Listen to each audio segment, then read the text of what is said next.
Ito guys yung ginagamit ko para mapanatiling maganda at makintab yung aking mga plastic parts. Ito rin yung ginagamit ko para mapaganda yung aking engine bay.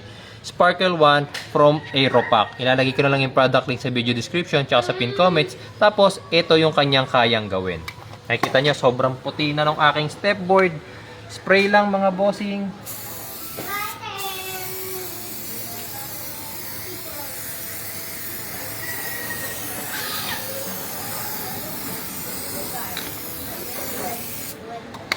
Hintayin nyo lang yan matuyo. Pag natuyo na, pwede nyo nang gamitin ang basahan para punasan. Tapos ito yung magiging kaibahan yan.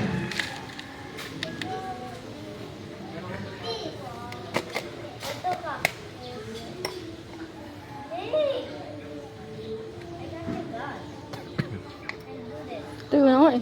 Okay na? Ayan. Kapag natuyo na, punasan nyo lang.